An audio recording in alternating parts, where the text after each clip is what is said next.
आज के इस वीडियो में हम लोग देखने वाले हैं फाइनेंशियल ईयर 24 के क्वार्टर 4 के नंबर्स। तो जैसे कि आपको पता है क्वार्टर 4 फाइनेंशियल ईयर 24 के नंबर आना स्टार्ट हो चुके हैं, तो आज के दिन टीसीएस के नंबर आ चुके हैं। तो आज हम लोग यही नंबर देखने वाले हैं। तो इसके हाईलाइट्स हम लोग पहले देख लेंगे।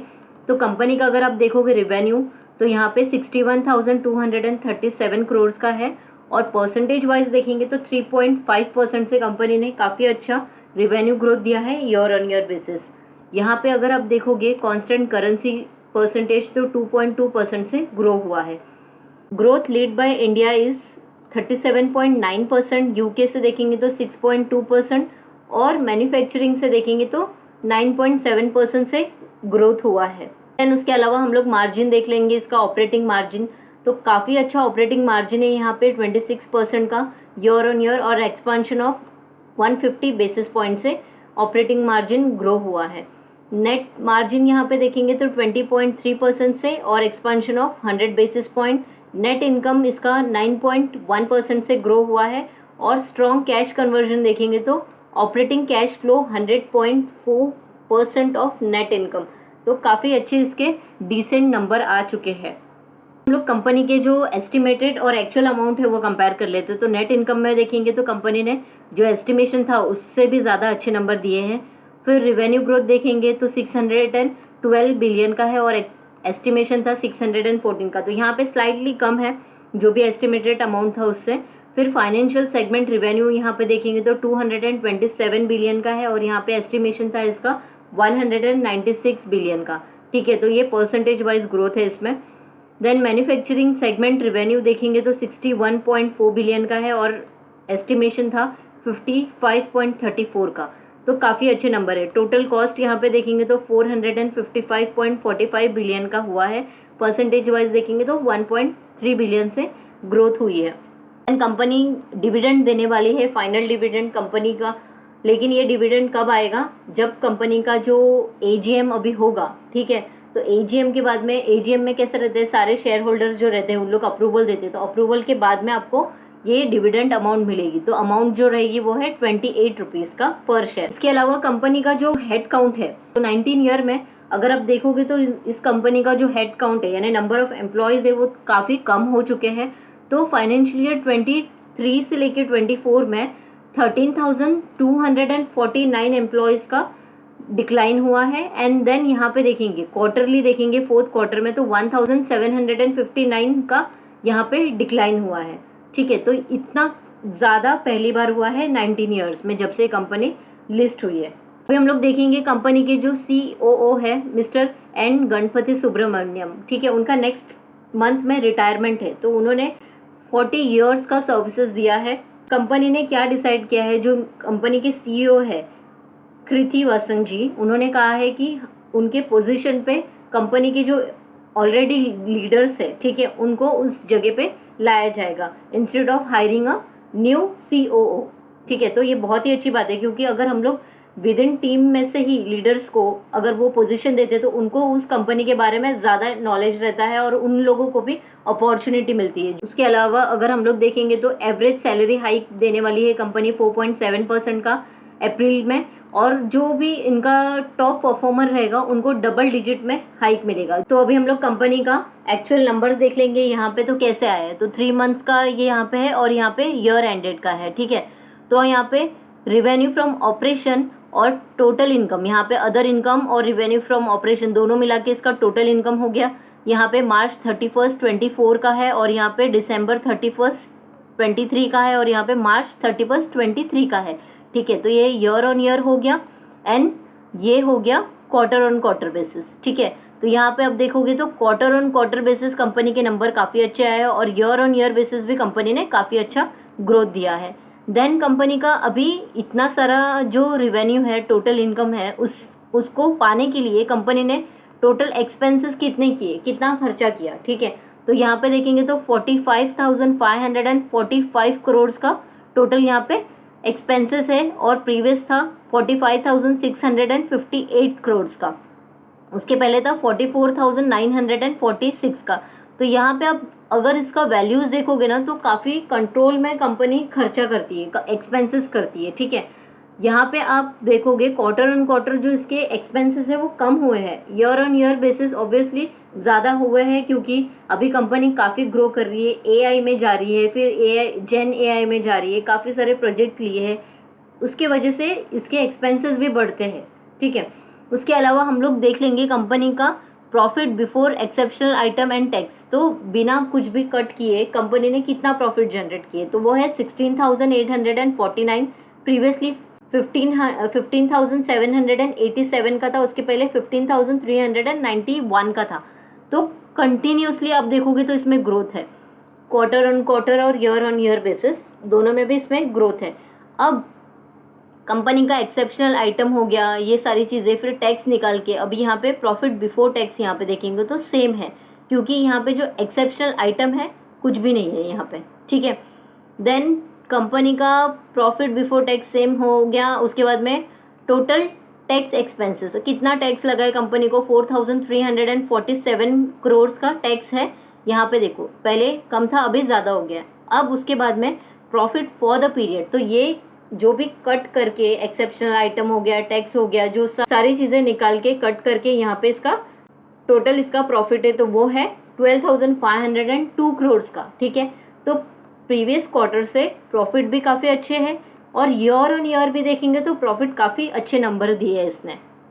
अभी हम लोग कंपनी का कंसोलिडेटेड सेगमेंट इन्फॉर्मेशन देख लेंगे। तो सेगमेंट रिवेन्यू में कौन कौन से सेगमेंट है, यहाँ पे देखिए, बैंकिंग, फाइनेंशियल सर्विसेज और इंश्योरेंस। तो यहाँ पे देखेंगे तो इसमें भी ग्रोथ कंटिन्यूसली होती जा रही है, quarter on quarter basis and year on year basis दोनों में ग्रोथ है। मैन्युफैक्चरिंग में देखेंगे तो इसमें भी काफ़ी अच्छी ग्रोथ है यहाँ पे, और यहाँ पे मार्च 24 का और 23 से कंपेयर करेंगे तो यहाँ पे भी काफ़ी अच्छा है। यहाँ पे देखो 90 करोड़ का और पहले था 86 करोड़ का, तो काफ़ी अच्छा यहाँ पे ग्रोथ है बैंकिंग, फाइनेंस एंड इंश्योरेंस है। मैन्युफैक्चरिंग में देखेंगे तो 23,491 करोड़ का है और पहले था 21,000। ठीक है, तो और क्वार्टर ऑन क्वार्टर बेसिस देखेंगे तो इसमें भी ग्रोथ है। कंज्यूमर बिजनेस से देखेंगे तो यहाँ पे भी ग्रोथ है, ज़्यादा नहीं है लेकिन हाँ ऐसा उससे कम भी नहीं है। ठीक है, और यहाँ पे भी देखेंगे तो क्वार्टरली एंड ईयरली दोनों में ग्रोथ है। कम्युनिकेशन, मीडिया एंड टेक्नोलॉजी के हिसाब से देखेंगे तो यहाँ पे भी काफ़ी अच्छे नंबर आए हैं। 10,291 करोड़ का है, पहले 9,000 था, उसके पहले भी 9,600 था। ठीक है, तो यहाँ पे भी डिसेंट नंबर है। और ईयर ऑन ईयर देखेंगे तो 39,391 करोड़ का है और पहले 37,653 करोड़ का था, तो काफ़ी डिसेंट नंबर है। Then life science and health care में देखेंगे तो 6,758 और पहले था 6,726। ठीक है, तो यहाँ पे भी आप देखेंगे तो year on year and quarter on quarter काफ़ी अच्छे नंबर है। अब यहाँ पे रिवेन्यू देख लिया, अब रिजल्ट्स देख लेते हैं हम लोग। तो सेगमेंट वाइज रिजल्ट्स कैसे है इसके, ऑब्वियसली यहाँ पे भी देखोगे आप कंटिन्यूसली ग्रो होते जा रहा है। मैन्युफैक्चरिंग में भी देखोगे तो ग्रोथ होते जा रही है। देन कंज्यूमर बिजनेस में भी देखोगे तो काफ़ी अच्छा यहाँ पे ग्रोथ दिखा रहा है। ठीक है, देन हम लोग देखेंगे कंपनी का कम्युनिकेशन, मीडिया एंड टेक्नोलॉजी के हिसाब से, तो यहाँ पे भी थोड़ा सा डिक्लाइन है। मैं यहाँ पे क्लियर करके बताती हूँ कंज्यूमर, मीडिया एंड टेक्नोलॉजी में रिजल्ट्स कैसे इसके, तो यहाँ से थोड़ा सा कम आया है, quarter on quarter basis number down है इस सेगमेंट में, and year on year basis भी नंबर डाउन है कम्युनिकेशन, मीडिया एंड टेक्नोलॉजी में। Life science and health care में देखेंगे तो नंबर अच्छे आए हैं। तो इतने सारे सेगमेंट से सिर्फ ये जो है कम्युनिकेशन, मीडिया एंड टेक्नोलॉजी, यहाँ पे थोड़े से नंबर खराब आए हैं, अदरवाइज नंबर कंपनी ने काफ़ी डिसेंट दिया है जैसे हमेशा देती है। अभी Screener.in पे यहाँ पे प्रॉफिट एंड लॉस अपडेट हो चुके हैं, जिसका हम लोग वेट कर रहे थे। यहाँ पे देखो मार्च 2024 का है और 2023 का है, तो अभी हम लोग प्रॉपर मार्च के स्लैब में आ चुके हैं। ठीक है, यहाँ पे देखो सेल्स में कंटिन्यूसली ग्रोथ है, एक्सपेंसेस भी उस हिसाब से बढ़ रहे हैं क्योंकि सेल्स बढ़ रहे हैं। फिर ऑपरेटिंग प्रॉफिट यहाँ पे देखोगे तो बहुत ही अच्छे ऑपरेटिंग प्रॉफिट है, ऑपरेटिंग प्रॉफिट मार्जिन भी काफ़ी अच्छे इंक्रीज हुए हैं। देन यहाँ पे प्रॉफिट बिफोर टैक्स भी इंक्रीज होगा, ऑब्वियसली बिजनेस इंक्रीज हो रहा है तो जो भी प्रॉफिट है बिफोर टैक्स वो भी इंक्रीज होगा। अब टैक्स निकालने के बाद में जो नेट प्रॉफिट है उसमें भी काफ़ी अच्छे डिसेंट नंबर आए हैं। ईपीएस भी देखेंगे तो अब कंटिन्यूसली कंपनी का ईपीएस बढ़ते जा रहा है। अब बैलेंस शीट देख लेते हैं कंपनी की। मार्च 24 का भी यहाँ पे अपडेट हो गया है, तो इक्विटी शेयर देखेंगे तो कम हो गई है, पहले 366 का था और अभी हो गया 362 का। रिजर्व्स कंपनी के पास थोड़े इंक्रीज हुए हैं प्रीवियस ईयर के कंपैरिजन में देखेंगे।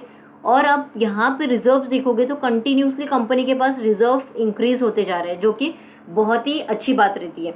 उसके अलावा कंपनी का बोरोइंग देखेंगे तो कंपनी का बोरोइंग भी थोड़ा थोड़ा इंक्रीज होते जा रहा है, लेकिन रिजर्व से कंपेयर करेंगे बोरोइंग तो इसकी बोरोइंग काफ़ी कम है, जो कि हम लोग कंपनी को कंसिडर कर सकते हैं कि ऑलमोस्ट डेट फ्री। तो कंपनी को अगर कंपनी के पास इतना रिजर्व है कि अगर उनको कल के दिन जाके पे करना है उनका बोरोइंग तो वो इजीली पे कर सकते हैं। उसके अलावा हम लोग कंपनी का टोटल लाइबिलिटी देखेंगे तो वो भी इंक्रीज होते जा रही है और टोटल असेट देखेंगे तो वो भी इंक्रीज हो गया है।